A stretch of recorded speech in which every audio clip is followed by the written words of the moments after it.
Obrigado. That's my only word in Portuguese. So, everyone, I want to say it's very hard to create the emotion of humility in a New Yorker. But I am feeling humility during my visit to São Paulo because your city is just bigger than my city. So I bow before you.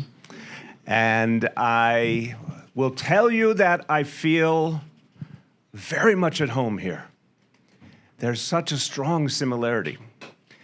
And we will talk about the problems facing global cities, facing New York, facing São Paulo, but let's also celebrate the energy and the diversity and the creativity and the possibility that resides in these truly great cities.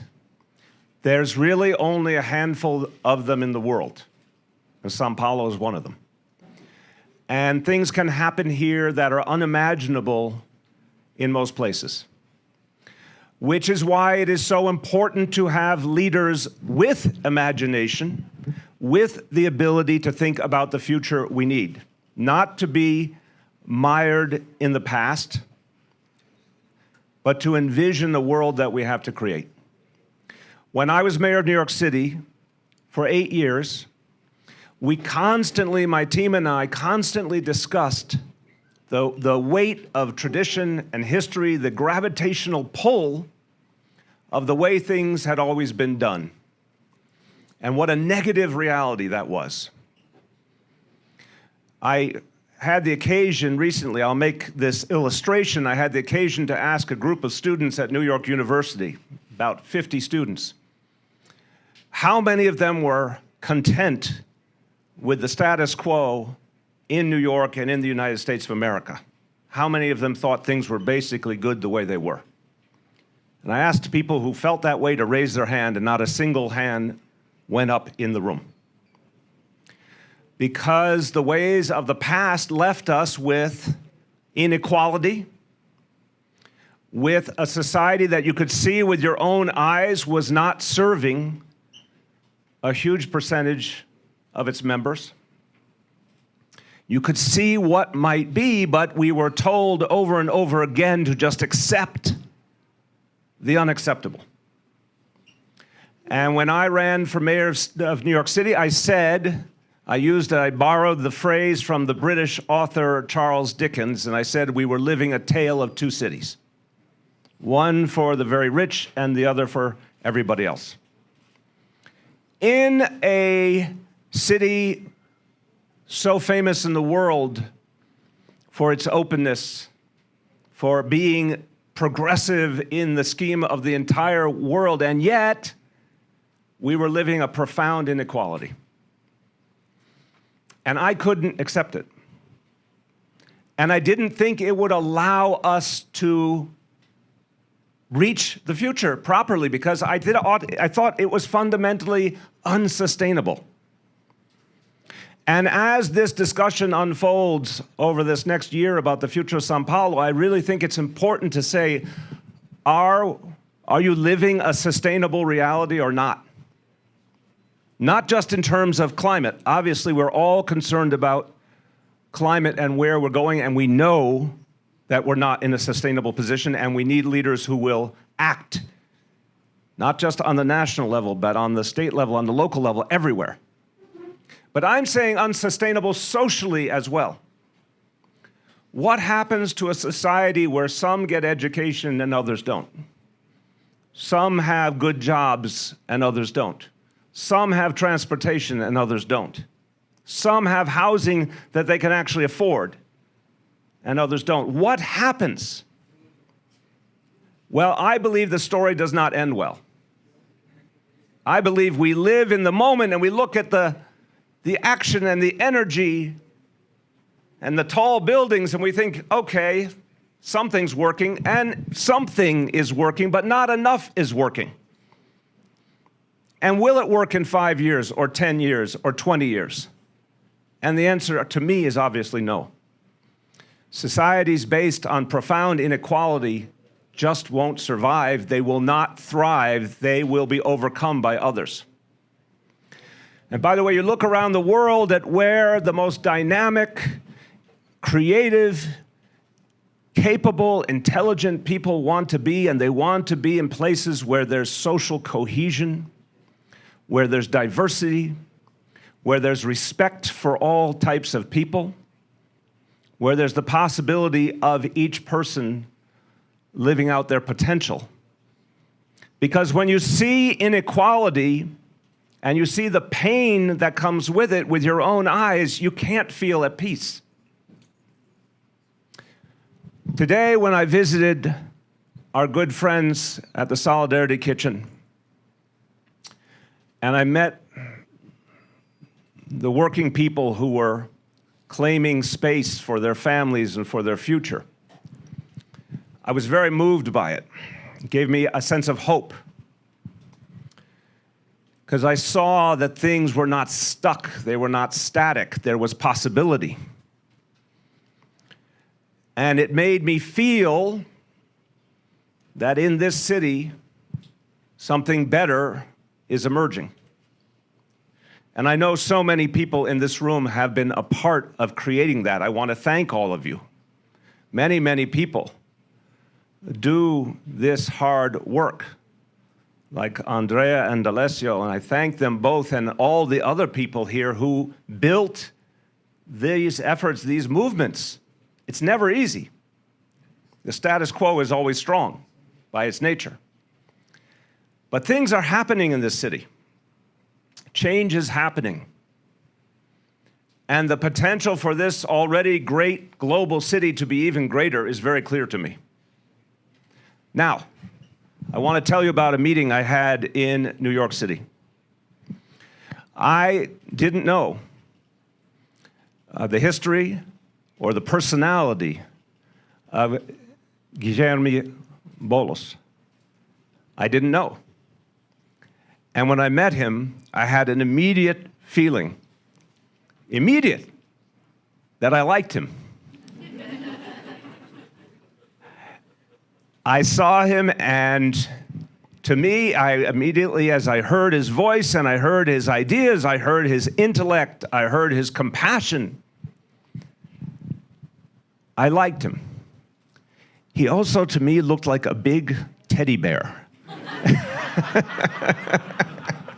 A very progressive, action-oriented teddy bear. And I thought, what a good thing that someone like this wants to serve all of you. And millions and millions. Paulinos? Paulinos? Oh, Paulistanos. No, don't. You have to be willing to make mistakes to learn and grow.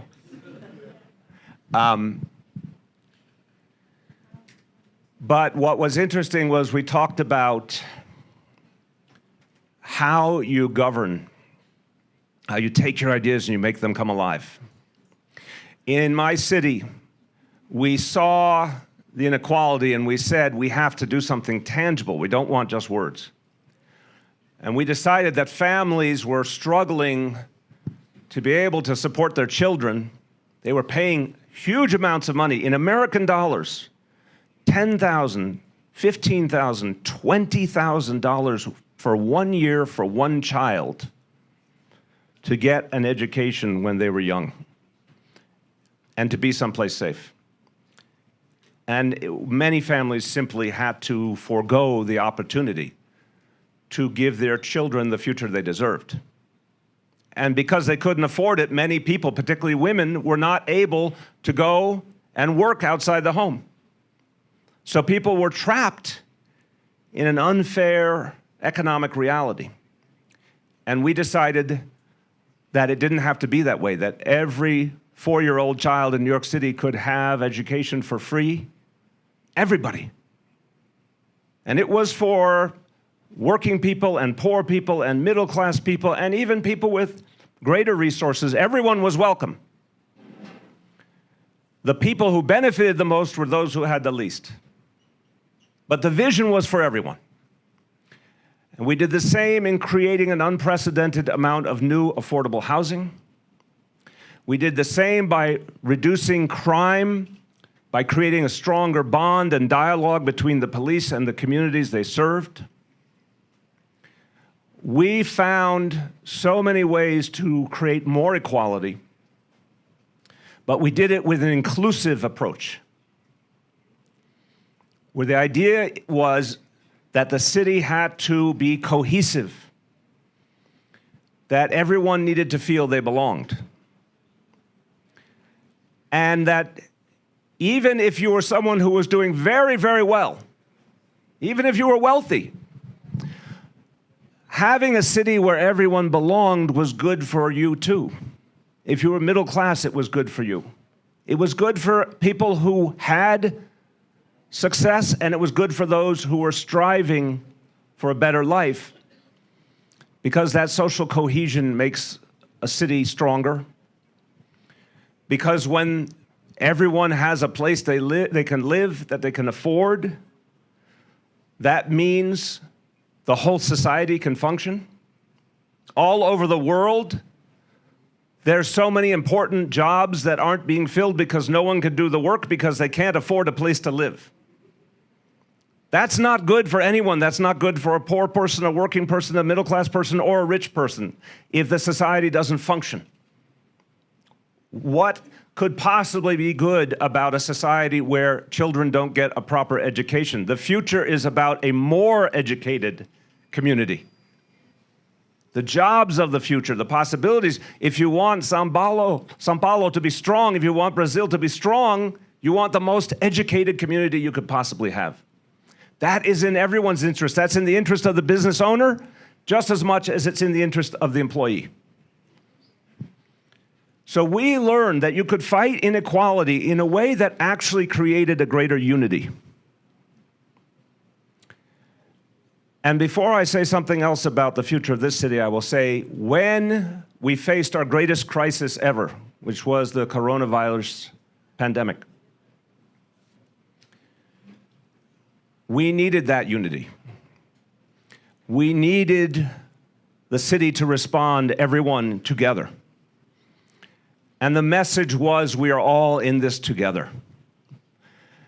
Everyone knew COVID was reaching every household, every family, but we needed to think as a community, as a city. The only way we could stop it is if everyone understood their responsibility to each other.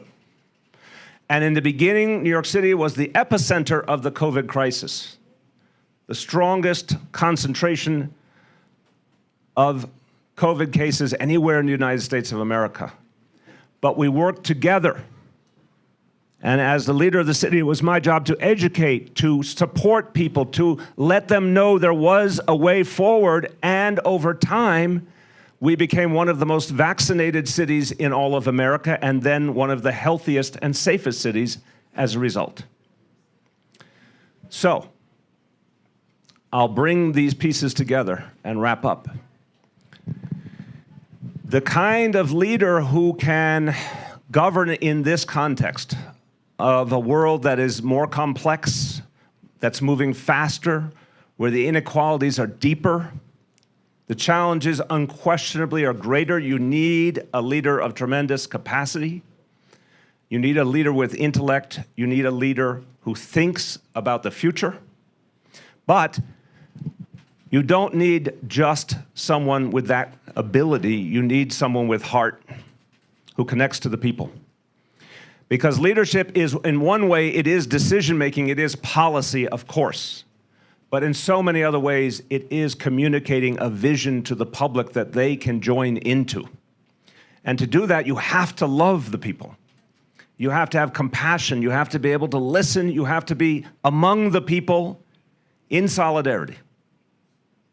When I saw today the Solidarity Kitchen, and then realized that Guilherme Boulos was the person who brought that idea to the whole nation of Brazil and made it the policy of the government of Brazil, it would not have happened without him. And I just want to take a moment to thank him, and we should all thank him for that achievement, please.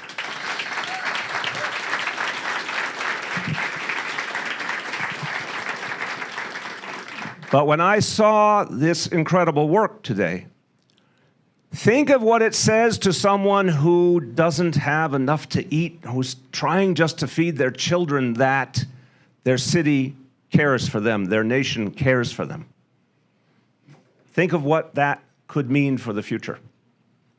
So this city, this huge, complex, extraordinary city, Sao Paulo needs a leader who can take all of these elements and combine them. The intellect, the ability to make decisions, to govern, to be reasonable, to be modern, to be mature, but also to have a deep affinity for the people. He's someone who can be in any kind of room, in any kind of neighborhood, and connect with people authentically, and he can hear their voices. So from my point of view, I led the largest city in the United States of America. I led one of the other great global cities. So I know what a true leader looks like, who can handle these complexities and these challenges with heart. So I can say that Boulos is the person who should be the mayor of Sao Paulo when this next election happens.